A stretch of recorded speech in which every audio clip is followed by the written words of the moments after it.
Hello, and welcome to Skills to Pay the Bills in today's segment of Build Your Difference. My name is Pierre Walters, co-founder and CEO of Brand Desk, where we work directly with visionaries to help build successful businesses and memorable brands.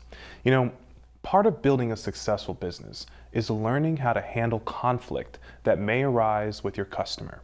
There's nothing more frustrating than providing a service that you're passionate about to a customer who is excited to receive it, only to encounter a conflict from miscommunication, misunderstanding, misunderstood expectations, or poor documentation. I think that there's a lot of information and strategies already out there about how you can avoid conflict, manage conflict, mitigate conflict, or even just eliminate conflict. But on this episode of Build Your Difference, we'll discuss one of many techniques for handling conflicts. Now, I'm not perfect, and I've had my fair share of ups and downs on this road, but over the years, I've developed a few techniques that I'll share with you to keep you moving forward in the face of customer conflict. Let's get started. What is the customer's understanding? All right, so let's just take a step back.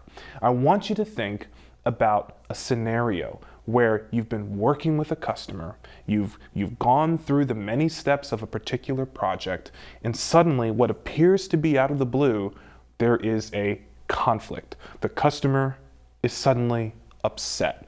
You're not quite sure why, but they're just seemingly upset, and you don't know what the reason is. You check with your team, they're not sure what the reason is. It just seems almost out of the blue. I want you to stop, and I want you to think, what is the customer's understanding? What's their frame of mind? I want you to put yourself in their shoes. I know it can be difficult sometimes, especially when we've worked so hard and we've gotten so far and we feel that we've done everything we can to keep the customer happy. I still want you to take a second and put yourself into their shoes and think deeply, what are they experiencing right now? After you've answered that question, I then want you to think about you and your team. What is their understanding? It can be easy to say things like, oh my goodness, this customer is crazy, or this customer is irrational, or this customer is not taking our hard work into consideration. And maybe there's truth to that, and maybe it's also being a little blown out of proportion. The point here is that it's on us to take a step and try to understand what that customer might be facing. Are they under a deadline? Is there something that they were expecting that wasn't fulfilled? Was there a miscommunication or a sort of a set of expectations that maybe were unrealistic or poorly communicated? What is your understanding on the situation? Do you believe that this customer is communicating effectively? Do you believe that the customer expressed what they needed? And do you believe that your team or you expressed in return what you were capable of? Do you feel that you've done everything right in terms of communication? And do you feel that the customer maybe did not understand that? Was there anything written? I know that's a big one. I always recommend having everything documented. We'll get into that later. But in this sort of preliminary phase, we're thinking about, is there anything written? Was there an agreement? Is there an email chain that I can go back to and sort of pinpoint when things sort of veered off in terms of expectations? I want you to spend some time understanding where your customer is coming from, understanding where you and your team are coming from, and understanding if there is a bridge that connects those two by way of written documentation or a recorded conference call. Review that. And in that bridge, was there a moment, was there a shift where suddenly the expectations were no longer matched? Okay? This is really important. Before we get into mediation, before we get into conflict management or resolution, we have to take a moment to really just say, you know what, my job here is to have empathy. It's clear that the customer's not happy, but it's also clear that you don't totally understand why. And maybe that customer is not doing a very good job explaining what their frustration is, but you know clearly that there is frustration. And maybe you feel that there is written documentation, everything was spelled out clearly, and everything was presented the way that it should have been presented. And maybe that customer just, took things out of proportion. Who knows? But the point is that we need to identify these three elements. We need to identify clearly, what does the customer expect of us? What did they walk into this relationship expecting? I would suggest that you jot that down, okay? Take note of it. And then the same thing in terms of what your understanding of the situation is as well. What exactly are you selling? What exactly is your service? Jot that down as well. What exactly did you come to the table saying that you would be able to provide? And then go through whatever that written understanding is, whatever that agreement is, or maybe an email chain. Okay, a lot of this stuff happens through email chains nowadays. Go through that and clearly pinpoint, okay, this is probably where the expectations maybe got misaligned, or this is probably where, maybe I said something and embellished something a little too aggressively, and now that customer may have held on to it and doesn't understand that maybe I just exaggerated something and I need to correct that. We have to go through and understand those three elements so that we can take the next step, which is going now and speaking to the customer and saying, look, there's a misalignment here, and I believe I have an idea of what it might be, okay? Now look, it might be crazy, I might be wrong, I mean, who knows? I mean, it could be something I'm totally not expecting, but here's the research I did, and if I'm right, I want to propose this to you because I think this might be a solution. All right, I don't know if you see where I'm going with this, but we're going to explore more of this when we come back. So listen, we're going to take a quick break. I want you to stay with us, because there's going to be so much more that you can learn about how you can handle any misunderstanding with a customer. Hello, I'm Patrick Kennedy. Last year, more of our military members died by suicide than from combat. Anyone can experience stress after a traumatic event. It's up to each of us to let our veterans know they don't have to suffer in silence. Remember, mental illness is an issue of chemistry, not character. Learn how to be an advocate for change at psychiatry.org/mental health. A public service message from the American Psychiatric Association. Hi, and I want to welcome you to Build Your Difference. And today we are discussing how any business owner can handle just about any misunderstanding with a customer. Now, before the break, I suggested that we do sort of an audit of the customer's expectations, the customer's understanding of events, our understanding of events as a service provider, and the bridge that connected those two things, whether it was a written agreement, whether it was a recorded call or a recorded conference call, or whether it was a series of emails, okay? Taking an audit of each of those elements to understand, hey, this is where the expectations were, this is what we said we could provide, and here's how they were communicated. Discovering the expectations is, I would say, 99% of the time where misalignment occurs. So if you can take the time to discover what were the expectations that we set, and understand what that customer was really looking for, really hoping to gain from this experience, then you're going to have a way into understanding what the resolution may or may not be. Let me give you an example. Have you ever been in a situation where you had an agreement with a customer to, let's say for example that you are a baker, all right? And the customer comes in, they place an order, they say, I want 10 of your best muffins.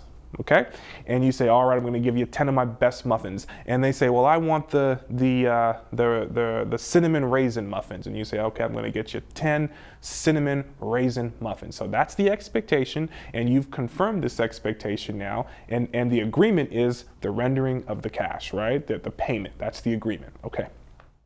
So a day or two later, the customer comes back to pick up their order, and you have 5 cinnamon raisin muffins and 5 plain muffins.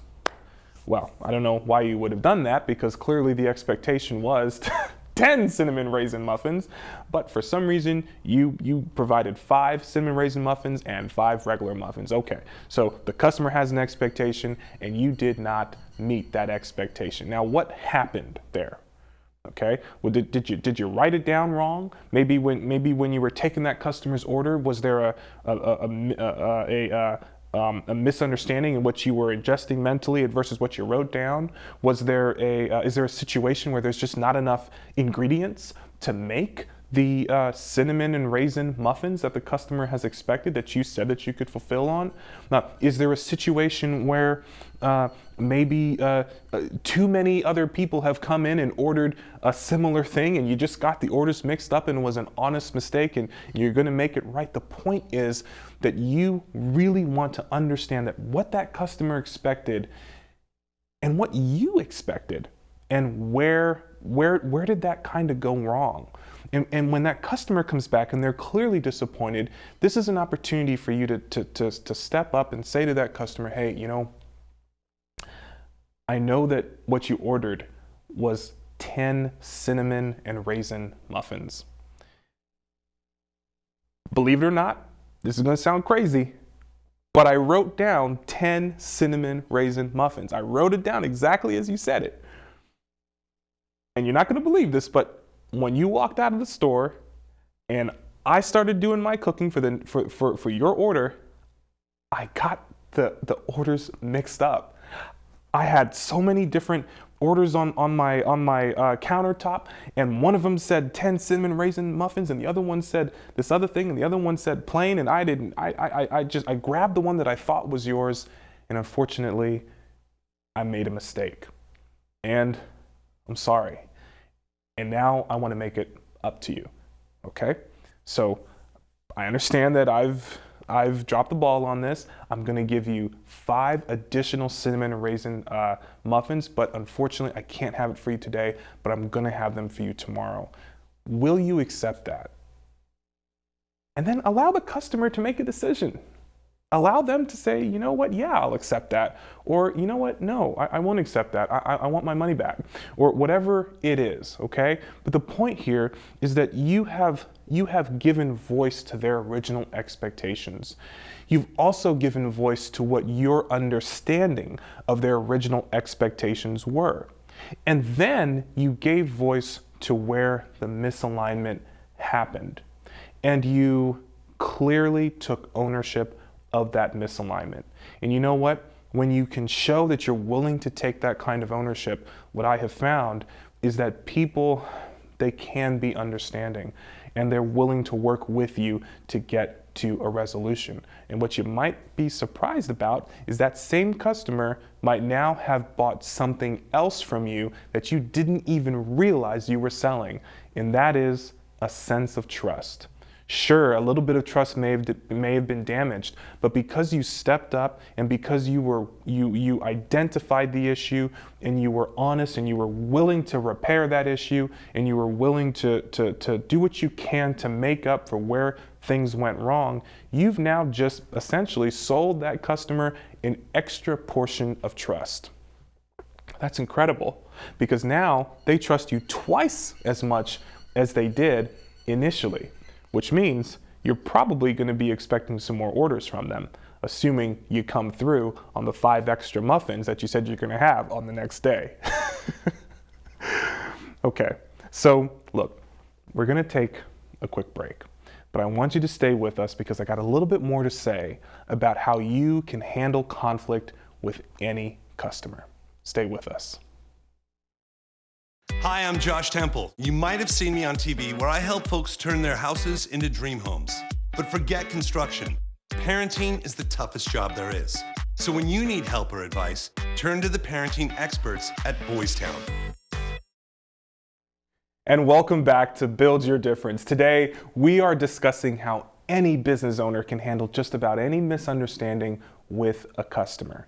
Now, earlier in the episode today, we discussed the importance of doing an audit, understanding the customer's expectations, understanding how we as a service provider understood those expectations, and then looking at the documented communication, whether it's an agreement or whether it's an email or whether it's a phone call that's been recorded, looking at where that misalignment may have occurred. The second thing that we discussed after doing that audit is we then discussed how do we sort of represent where we may have made a mistake. Being honest, being willing to identify the expectation, give words to that expectation, allow the customer to hear through what you're saying that you understand what their expectation was, and also that sort of reiterating what your initial understanding of that expectation was and where that misalignment may have happened, okay? Giving voice to that. Now, we want to talk about awarding peace. Now, let me just say, awarding peace is a very interesting thing. When we typically encounter a conflict, we usually sort of look at it as a battle. Maybe, someone has to be defeated and the other person has to win. Hopefully that person is you. You are the winner and the other person is the loser, right? But you see, in a situation like this, where you're dealing with a customer conflict and you want to repair that conflict, this is not a battle. This is not an opportunity to declare a winner and a loser. This is an opportunity to award peace. And guess what? The only person who can award peace is you. As the service provider, you're the only person who can say, here is the solution. Here is the resolution. I want you to have peace with this experience. Now, in order to get there, you've got to do a diligent job listening to what it is that your customer is saying, to what it is that you're feeling, being honest about what you're feeling. If you're feeling nervous, being honest about that and saying that. And then being honest about what a solution could look like. So for example, is the client willing to resolve the matter in-house? I always like to start from that assumption. No matter what the disagreement is, no matter what the conflict is, I always like to start from the premise that this is an issue that both parties want to resolve in-house. And why is that? Well, think about it. The customer's already made a commitment to you. Either they've paid you or they've made a commitment that they will pay you if you come through on the service that you said that you're going to provide. And if you do not come through on that service, then you have just cost that customer not just what they said they would pay you, but also the time that they've allowed you to do whatever the service was that they now can't get back. So this is a lose-lose situation, really.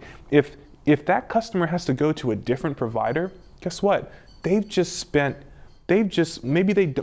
you give them a refund. Okay, so they got their cash back, but they've spent time that they're never going to be able to get back, and now they have to go and invest that in a different situation. So resolving this in-house is, in most cases, what both parties want. You want to make that customer happy. You want them to feel great about the service that you've provided, and they don't want to go someplace else because they don't have the time. They just want to get it done, okay? What would a solution look like for the client? I want you to think about that. You understand the expectation. You understand your understanding of the expectation. You've given voice to both parts, and you've articulated where that misalignment occurred.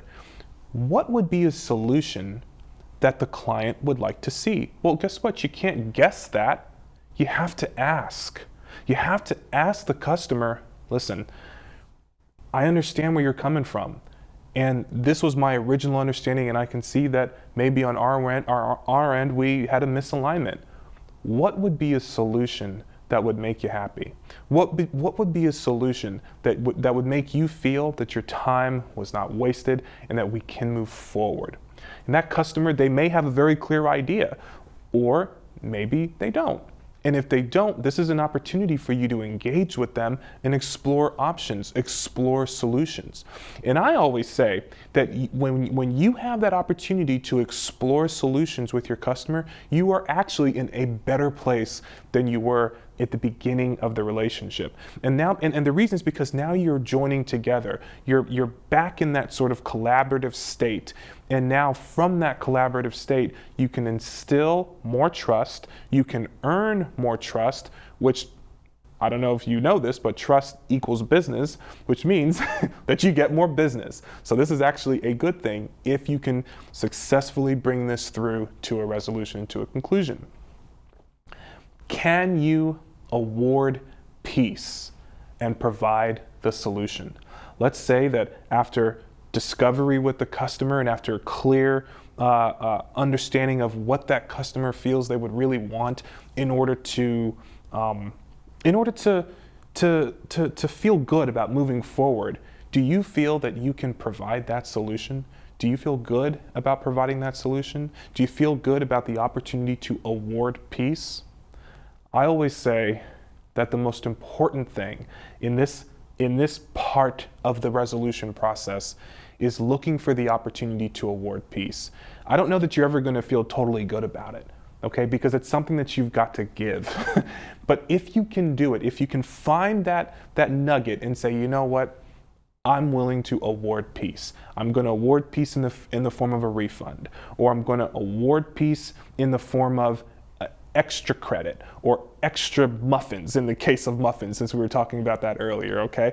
I'm going to go above and beyond whatever the requirement is to make things fair. I'm going to go above and beyond that because I want to award peace. I don't want to hold on to this conflict. I want us to both be able to walk away from this situation feeling good. Okay, and really more importantly, I want the customer to walk away feeling good about their experience with us, our business. Now listen, I'm gonna be totally honest with you. Sometimes this is extremely difficult. And sometimes there isn't really an obvious way forward. I mean, I've definitely been in my own fair share of situations where it seemed like there was no way to have a resolution. In fact, maybe the resolution is simply saying, maybe we're not a good fit. Maybe the expectations that I've sort of instilled in you or helped you to set up are just not expectations that I can fulfill. And I just don't think you're going to get what you're looking for with us. So here's your money. Here's peace.